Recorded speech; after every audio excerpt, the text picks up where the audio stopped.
They say the road to hell is paved with good intentions.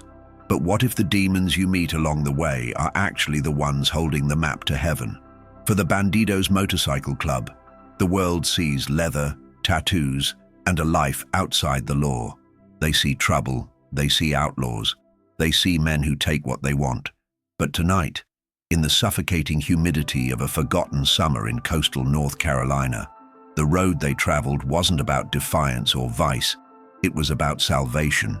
It was about a small, terrified voice that whispered for help in a place where good men supposedly never dared to look. Our story starts with Jax. You wouldn't pick Jax out of a lineup as a hero. He's got the kind of face that looks like it's seen too many hard nights and zero easy mornings.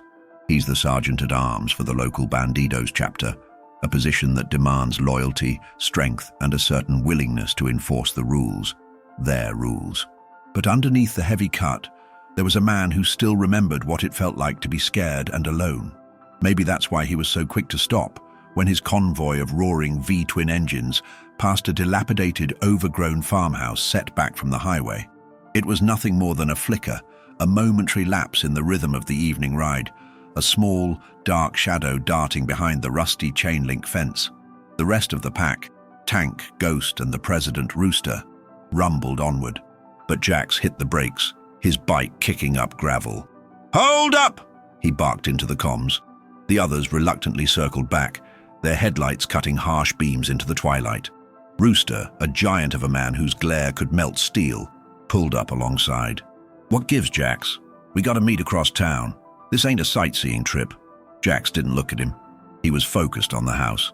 The windows were dark, the porch sagged like a tired dog, and an unsettling silence hung in the air, broken only by the buzzing of cicadas. "Did you see that?" Jax asked. "Something moved by the shed, fast." Tank, ever the skeptic, scoffed. "Probably a stray cat. Let's roll." But Jax, whose gut feeling had saved their hides more than once, was already dismounting. "5 minutes. I'm checking it out." He walked toward the fence, his heavy boots crunching on dry weeds. The shed was maybe 50 yards behind the main house, a structure leaning precariously, built of warped plywood and sealed with a heavy, rusty padlock. As Jax neared it, the silence that had seemed so ordinary suddenly felt wrong. It was too deep, too absolute for a place supposedly abandoned. He paused, listening. The wind rustled the dead leaves. And then he heard it, a faint, almost inaudible sniffle. He tapped on the wood lightly, a non-threatening rhythm. "Hello?" he called out, his voice a low rumble. Nothing. He waited, his senses acutely tuned. He tapped again. This time the sniffle turned into a hiccup. Then a small, weak voice, muffled by the wood and the night, asked, Who's there?" Jax knelt down, bringing his face close to a small, rotted gap near the bottom of the wall. "My name's Jax. I'm riding by with my friends. Are you okay in there?" A long silence followed, thick with fear. Finally, the boy spoke again, his voice trembling and small, a sound that cut straight through the hardened shell Jax usually wore. My uncle locks me in the shed." The world narrowed down to that single heartbreaking statement. Jax felt a cold, familiar rage coil in his stomach, the kind of rage he usually reserved for rival clubs or anyone who threatened their own. But this was different. This was pure, primal fury against an injustice so cruel it barely registered in his world of grey morality. He looked back at his crew. Rooster, having heard the exchange over the comms, was now standing at the fence, his posture shifting from annoyed impatience to grim, focused intent. Tank and Ghost were already positioning their bikes to block the driveway. The mood had changed. The mission was no longer about the scheduled meet. It was about the kid. "How old are you, son?" Jax asked softly, his voice a balm against the boy's fear. 9, the boy replied. I spilled the milk." He got mad. Spilled milk. A 9-year-old child locked in a rotting shed for spilling milk. Jax pushed his large hand against the shed door, testing the wood. It was flimsy, but the padlock was solid steel, a heavy-duty master lock. He radioed Rooster. "The lock is heavy. I need the cutters from Tank's saddlebag." Rooster didn't hesitate. "Tank, move. Get him the tool. Ghost, you stay on watch at the house. If anyone comes out, you don't engage. You just give us a warning. We move clean, we move fast." This was the Bandidos operating with precision, but this time their target wasn't a rival shipment or a disputed territory.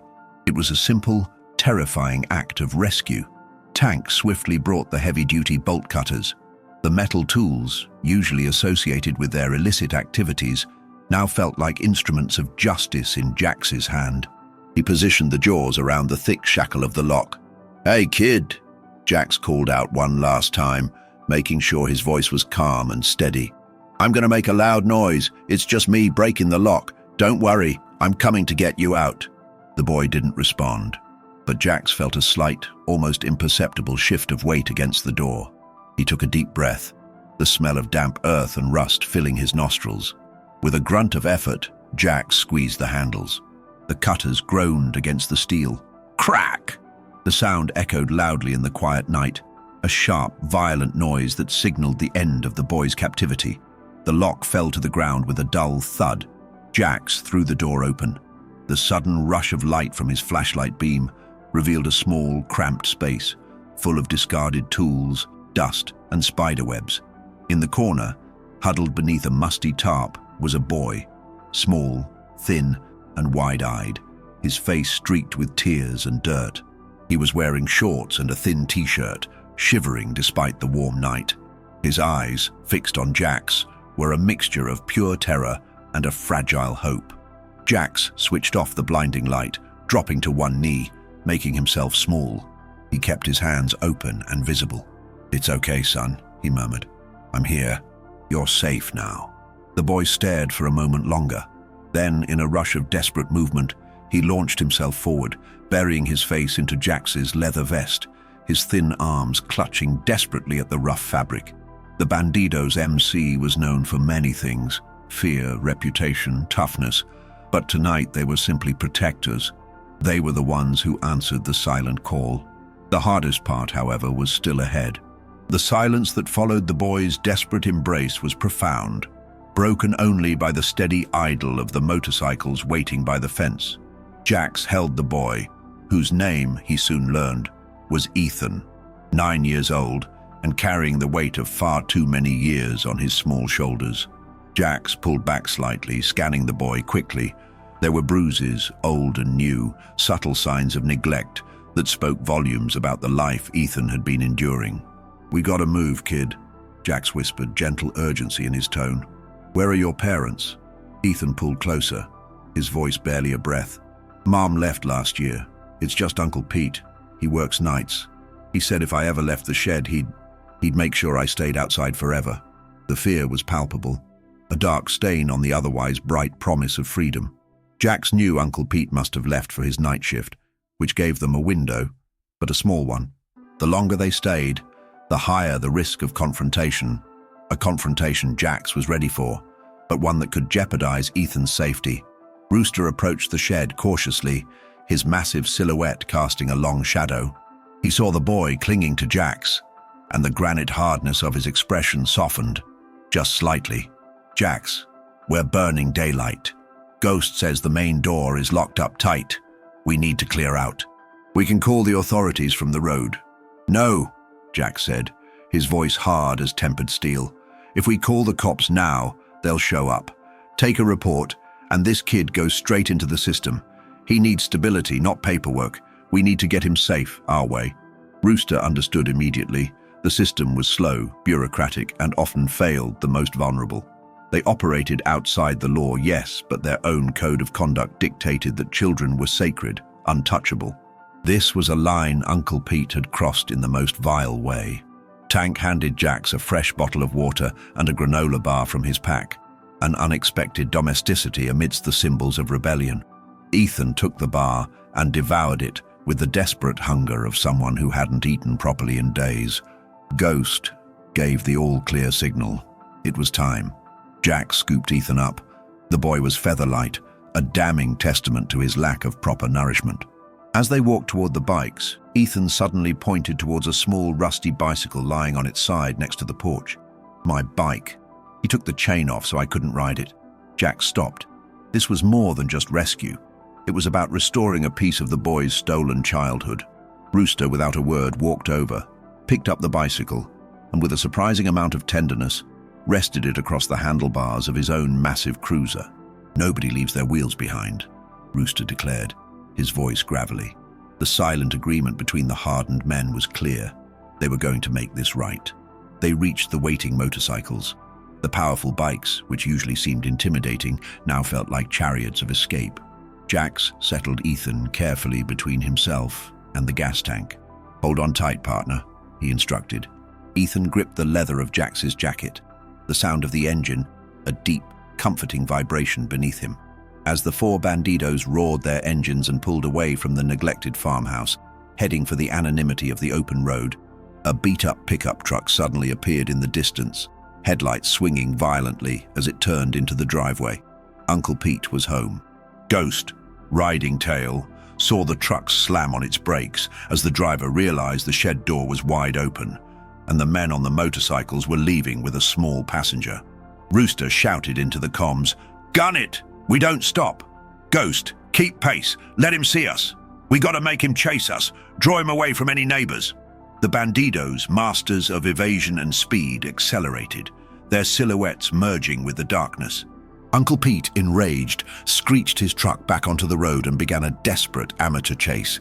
He was no match for the speed, coordination, and raw power of the motorcycles.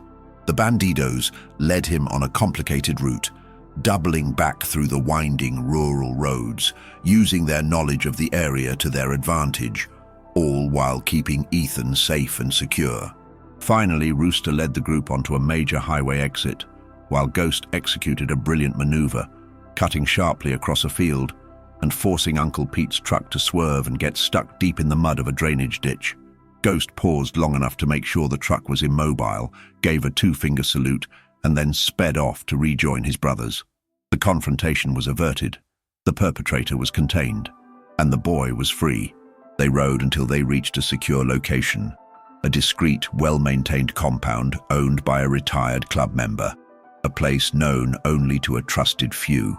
It was a haven. They brought Ethan inside a clean, warm cabin. Tank, surprisingly adept at first aid, cleaned and dressed Ethan's small wounds. Rooster contacted an associate, a trusted family law attorney who owed the club a significant favor, explaining the situation with careful, deliberate language. The goal was simple: get Ethan immediate protection and placed with safe, verified relatives, bypassing the sluggishness of traditional child protective services. As the adrenaline faded, Ethan finally relaxed. He sat on a comfortable couch, sipping hot chocolate Ghost had somehow procured, looking at the four towering men covered in leather and chrome. They were the men society feared, the ones who represented everything wild and dangerous. But for him, they were the knights in tarnished armor who had shattered the chains of his prison. Before the attorney arrived, Jax sat down beside Ethan. "You're safe now, kid. You're gonna be okay." Ethan nodded, a genuine small smile finally touching his lips. He looked at Rooster's massive hand resting near the abandoned yet rescued bicycle. "Thank you," he whispered. This was the Bandidos' true colors shining through the dark veneer. They didn't wear badges. Their code wasn't written in law books. It was etched in loyalty, protection, and the unyielding belief that some lines, especially those involving the innocent, could never be crossed. They weren't heroes by the world's definition, but tonight, they saved a life. Tonight, the outlaws redeemed the road. They showed that sometimes the ones who live outside the rules are the only ones brave enough to enforce a true, brutal justice.